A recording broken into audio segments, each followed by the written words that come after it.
Selamat datang kembali di kuliah metode numerik. Nah, pada kesempatan ini saya akan memberikan sedikit pengantar mengenai spline interpolation. Nah, ide dasarnya itu berawal dari interpolasi yang pada umumnya ya Lagrange ataupun metode Newton, interpolasi dengan menggunakan metode Newton itu tuh kalau ordernya tuh semakin tinggi itu akan cenderung menghasilkan wiggle atau oscillation. Nah, sebagai contoh, nah misalkan saya punya data seperti ini ya, 1, 2 ya, min 1, min 2. Nah, data ini saya ambil dari fungsi ini nih ya, 1 per atau 5 per 1 plus x kuadrat ya. Jadi ketika x-nya 0 ya, kita punya ini 5 di sini. Terus ketika x-nya 1, kita punya 5 per 2. Ketika x-nya 2, kita punya 5 per 4 ya. 5 per 2 itu 2,5, 5 per 4 itu 2 kalinya, setengahnya ya. Nah, ini.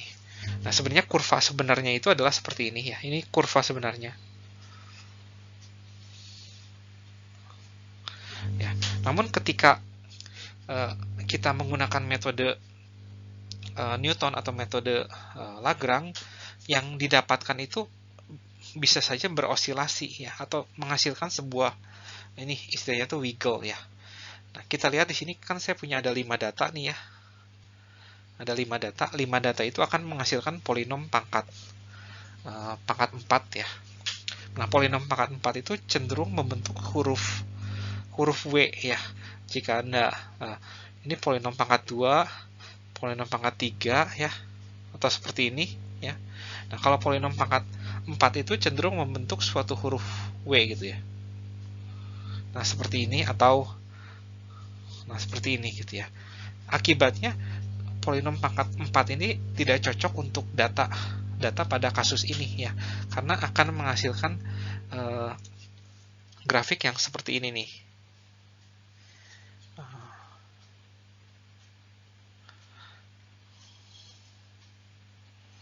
Nah, seperti ini, sehingga kurang cocok untuk bisa menginterpolate titik-titik ini. Nah, salah satu solusinya itu yaitu dengan melakukan ini spline interpolation. Nah, pada spline interpolation yang akan saya bahas, saya hanya akan membahas dua, yaitu adalah linear spline interpolation dan quadratic spline interpolation. Dan sebenarnya ada yang sering dipakai itu yang cubic, namun yang cubic spline interpolation atau cubic spline gitu, bisa Anda coba baca di internet, itu banyak sekali contoh-contoh mengenai cubic spline. Tapi yang akan saya bahas itu hanya linear spline dan quadratic spline. Nah, apa itu spline? Nah, spline itu tuh sebenarnya itu adalah piecewise function. Nah, jatuh dengan kata lain, kalau kita punya ini ada x1, x2, x3 sampai x4 ya. Nah, tujuannya sama, yaitu adalah mencari sebuah fungsi yang melewati semua titik-titik tersebut ya. Tapi fungsi yang akan kita bangun itu adalah fungsi yang piecewise gitu. Jadi untuk setiap area aturannya tuh beda gitu. Jadi untuk area ini aturannya adalah F1, untuk area ini aturannya adalah F2, untuk area ini aturannya ada F3. Jadi karena kita punya ada 4 titik, berarti akan ada 3 daerah gitu. Jadi fungsi yang akan kita cari itu adalah ini, ada 3 aturan ya. F1 ketika X-nya itu di antara X2, F2 ketika X-nya di antara X2 dan X3, dan F3 ketika X-nya di antara X3 dan X4. Nah, bagaimana kalau X-nya itu tepat berada di antara X pertengahannya? Ya, kita bisa taruh sama dengannya di sini ya. Ya, atau di mana aja sebenarnya nggak ada masalah. Nah, yang dimaksud dengan linear spline itu artinya F1-nya itu linear, F2-nya linear, dan F3-nya itu linear. Tapi kalau quadratic spline itu artinya F1-nya kuadratik, F2-nya kuadratik, dan F3-nya juga kuadratik. Itu arti dari spline gitu ya. Jadi tujuan kita itu adalah mencari fungsi-fungsi yang melewati ke semua titik tersebut, tetapi merupakan fungsi garis pada setiap daerahnya. Jadi seperti ini, ya, seperti ini. Ya, semoga cukup jelas nih pendahuluan mengenai linear spline. Nah, karena ini merupakan fungsi garis, nah ini bisa kita ubah menjadi ini ya, A0 ditambah, atau jangan pakai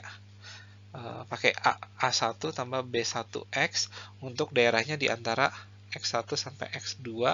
Nah, ini A2 ditambah B2X untuk daerahnya di antara X1, X2 sampai X3, X3 sampai X4 ya. Nah, tujuan kita itu adalah mencari tahu ini A1, A2, A3 dan B1, B2, B3 ya. Nah, semoga cukup jelas.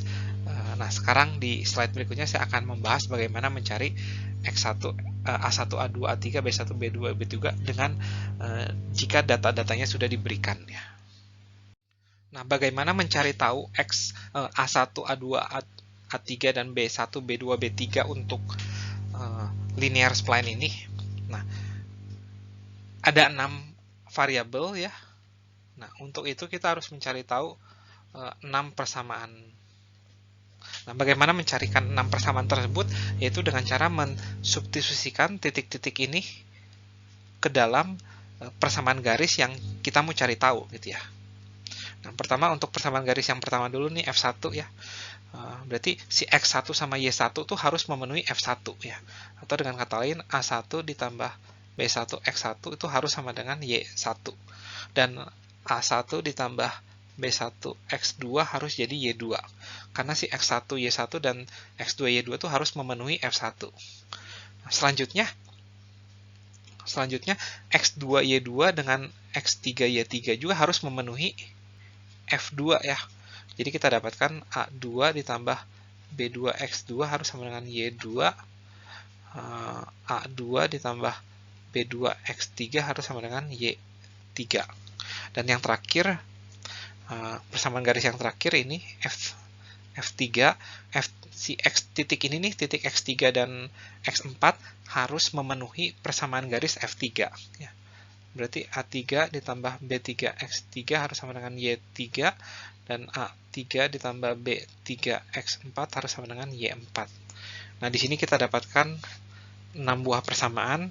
Nah, saya bisa tulis bentuk dalam sebuah matriks ya, yaitu matriks 6 kali 6 ya. Nah, ini adalah 1 X1 ya, saya pakai warna putih aja. 1 X1 0 0 0 0 ya.